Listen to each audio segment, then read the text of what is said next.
नमः विष्णुपादाय कृष्णप्रेष्ठाय भूतले श्रीमते भक्ति वेदांत स्वामी नित्य नामिने नमस्ते सारस्वती देवे गौरवाणी प्रचारिणे निर्विशेष शून्यवादी पाश्चात्य देश तारिणे। जय श्री कृष्ण चैतन्य प्रभु नित्यानंद श्री अद्वैत गदाधर शिवासादि गौर भक्तवृंद। हरे कृष्ण कृष्ण कृष्ण हरे हरे हरे राम राम राम हरे हरे। भूमिरापो नलो वायुः खं मनो बुद्धिरेव च अहंकार इति यम में भिन्ना प्रकृति अष्टधा। भूमि अर्थात पृथ्वी, आपः जल, अनलः अग्नि, वायु वायु, खं आकाश, मनः मन, बुद्धि बुद्धि, एव निश्चय ही तथा अहंकार अहंकार इति इस प्रकार यम ये सब में मेरी भिन्ना पृथक प्रकृति शक्तियां अष्टधा 8 प्रकार की। तो श्रील प्रभुपाद की जय। तो भगवान यहाँ पर हमारे शरीर में हमारा जो शरीर है वो 2 प्रकार का है, ठीक है। एक स्थूल और एक सूक्ष्म, जो हम हमेशा पढ़ते हैं। स्थूल शरीर और सूक्ष्म शरीर। स्थूल वो शरीर है जो दिख रहा है हमें, और सूक्ष्म वो शरीर है जो दिख नहीं रहा है परंतु है। तो स्थूल शरीर 5 चीज़ों से मिलकर बना होता है। 5 चीज़ें क्या क्या है? मिट्टी, हवा, पानी, अग्नि और आकाश। तो यहाँ पे उसी का वर्णन है। भूमि, आपः, अनलः, वायु, खम। 5 चीज़ें हो गई। इसके बाद हमारा सूक्ष्म शरीर 3 चीज़ों से मिलकर बना होता है, मन, बुद्धि और अहंकार। तो ये मनो बुद्धि एव च अहंकार, ये कुल मिलाकर 5 और 3 8 चीज़ें हो गई।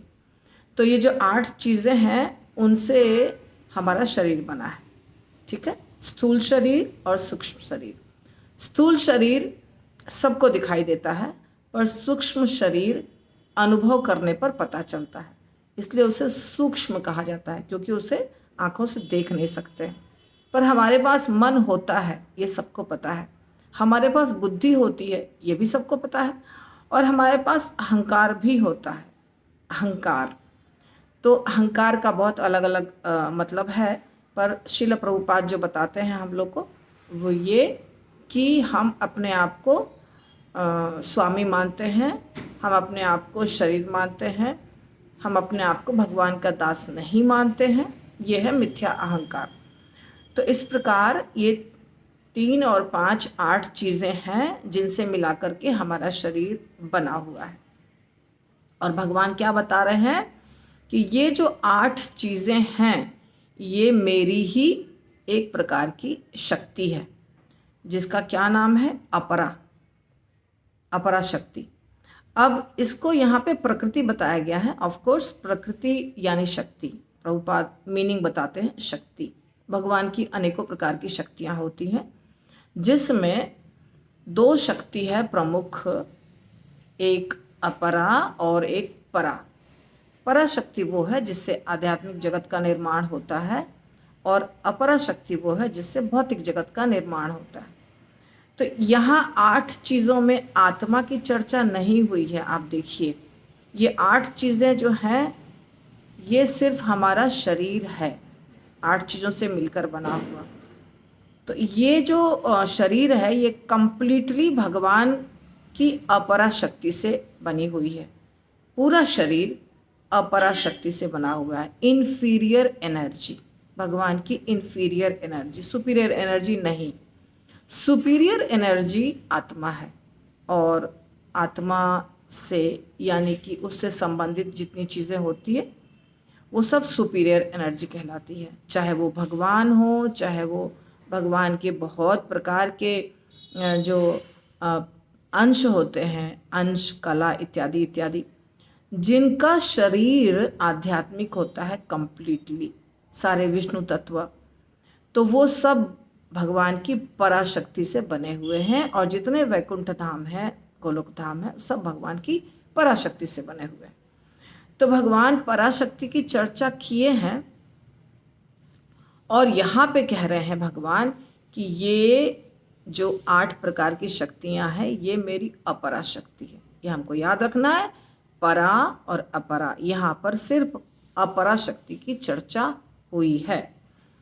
भूमि रापो नलो वायु खं मनो बुद्धि रेव च अहंकार इतियम में भिन्ना प्रकृति अष्टधा। भिन्ना, भिन्ना जो शब्द है इसका अर्थ होता है पृथक, अलग। हम भगवान से बिल्कुल अलग हैं, ठीक है। हम भगवान के वैसी शक्ति नहीं है जैसे विष्णु भगवान हैं, वो भी भगवान की शक्ति है, भगवान से निकले हैं, परंतु उनको भिन्ना प्रकृति नहीं कहा जाता है। पर ये जो जीवात्मा है ना, वो भिन्ना प्रकृति है। तो ये हो गया 8 चीज़, ठीक है। तो इस अभी हम देखेंगे श्लोक कैसे बनाया गया है। इसमें 3 शब्द है शुरू में, भूमि, आपह और अनला, तीनों को जोड़ दिया गया है। भूमि, भूमि आपह, तो 2 को जब जोड़ते हैं तो यहाँ एक र आ जाता है नया, भूमि रापो। भूमि रापो, र तो दिख नहीं रहा है पर आ जाता है, भूमि रापो। आ जो है आ, आपह का आ और भूमि का अनुस्वार, क्या बोलते हैं, अनुस्वार नहीं, विसर्ग,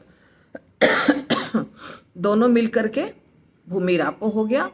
और अनला, अनल यानी अग्नि, अनला का अ है जो एस की तरह दिख रहा है, अनलो। इसके बाद बुद्धि रेव, यहाँ पर भी सेम, बुद्धि और एव,